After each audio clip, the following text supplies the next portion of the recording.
ایک ہے زہار. بہت کم لوگ یعنی عوام میں سے ان مسائل کو جانتے ہیں. طلاق تو سب جانتے ہیں. طلاق کی ہی طرح سے ایک اور چیز ہے زہار. جیسے طلاق سے عورت حرام ہو جاتی ہے مرد پر، زہار سے بھی مرد پر عورت حرام ہو جاتی ہے. وہ زہار کیا چیز ہے؟ زہار کا مطلب ہوتا ہے کہ مرد نے اپنی عورت کو کبھی یوں کہا، اپنے محرم عورتوں میں سے کسی ایک سے اس کو تشبیہ دیا. محرم عورتیں کیا ہیں؟ تمہاری ماں ہے، بہن ہے، بیٹی ہے، تمہاری پھوپھی ہے، خالہ ہے. یہ سب وہ عورتیں جو تم پر حرام ہیں، ہمیشہ کے لیے حرام ہیں. ان سے نکاح نہیں کر سکتے تم. ماں سے نکاح نہیں کر سکتا، بیٹی سے، بہن سے، بھانجی سے، بھتیجی سے، خالہ سے، پھوپھی سے. یہ محرم عورتیں حرام ہیں تم پر نکاح کرنا ان سے.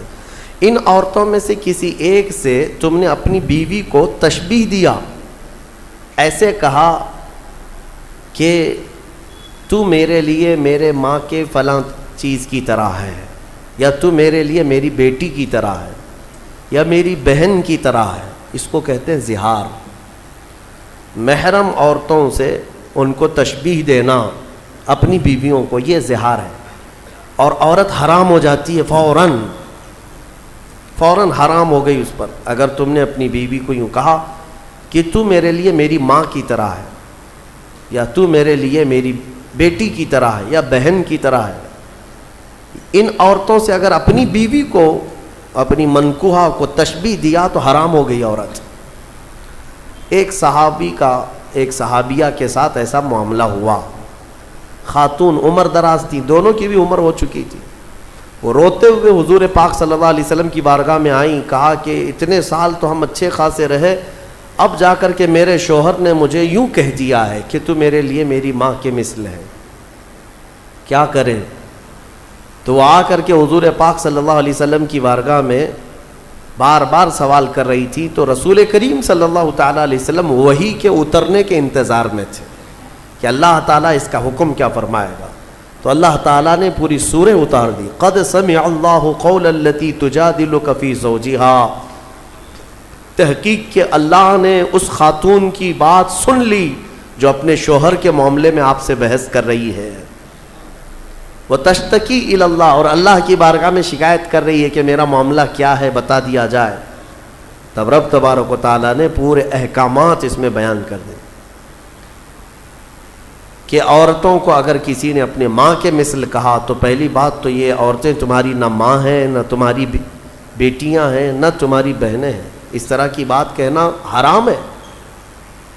لیکن اگر کسی نے ایسا کیا ہے تو اب یہ زہار کے بعد واپس عورت کو حلال ہونا ہے تمہارے نکاح میں، تو اس کے لیے کیا ہے؟ توجہ چاہتا ہوں. اللہ تبارک و تعالیٰ کا حکم ہے کہ 60 روزے رکھے گا کنٹینیو. والذین یظاہرون من نسائہم ثم یعودون لما قالوا فتحریر رقبۃ من قبل ان یتماسا. پہلے تو یہ ہے کہ ایک غلام آزاد کرے. غلامی کا دور ہے نہیں. جب غلام ہوا کرتے تھے تو ایک غلام آزاد کرتا تو عورت اس کے لیے حلال ہو جاتی. فمن لم یجد فصیام الشہرین متتابعین من قبل ان یتماسا. اور غلام آزاد کرنے کی طاقت نہیں ہے تو رب تعالیٰ فرماتا ہے 60 روزے رکھے کنٹینیو. مرد 60 روزے رکھے گا. وہ بھی کیسے؟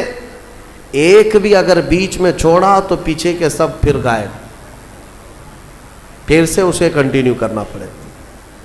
اور ان 60 روزوں کے درمیان شوہر اور بیوی ایک دوسرے کو چھوئیں گی بھی نہیں. ہاں، زہار اس کو معمولی نہ سمجھے.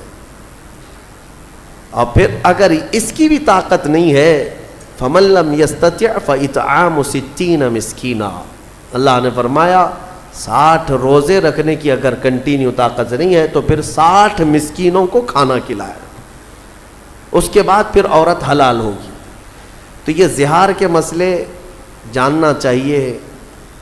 اس طرح اپنی بیویوں کو مخاطب نہ کیا جائے. ارے میری ماں کی طرح ہے تو، میری بہن کی طرح ہے تو، میری بھانجی کی طرح ہے، پھوپھی کی طرح ہے، خالہ کی طرح ہے.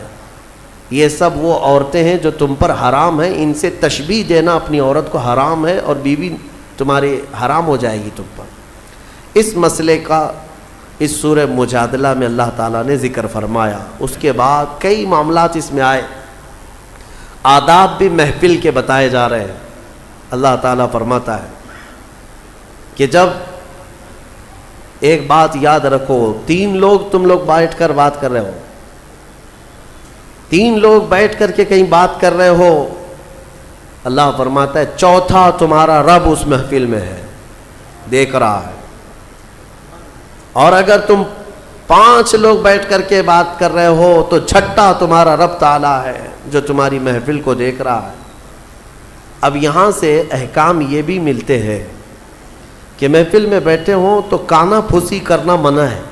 کانا پھوسی سمجھتے ہیں نا، جب سب لوگ بیٹھے ہیں تو کان میں کسی سے اکیلے سے بات کرنا، یہ محفل کے ادب کے خلاف، کیونکہ سامنے والے کے دل میں شیطان تمہارے خلاف باتیں ڈالے گا کہ یہ دونوں کچھ پلاننگ کر رہے ہیں، ایسی چیز جو ہم کو نہیں بتا رہے ہیں، اور یہاں سے دشمنیاں پیدا ہو جاتی ہیں۔ اور اللہ فرماتا ہے انما النجوى من الشیطان لیحزن الذین آمنوا، اللہ فرماتا ہے یہ کانا پھوسی کرنا یہ شیطان کی طرف سے ہوتا ہے، اور ایمان والوں کو بعد میں غمزدہ ہونا پڑے گا، غمگین ہونا پڑے گا، دوستیاں چھوٹ جاتی ہیں، ٹوٹ جاتی ہیں۔ کانا پھوسی نہ کریں کبھی بھی محفل میں بیٹھے ہوں۔ اگر 4 لوگ بیٹھے ہیں اور 2 لوگ الگ سے کانوں میں بات کرتے ہیں تو یہ بھی منع کیا گیا ہے۔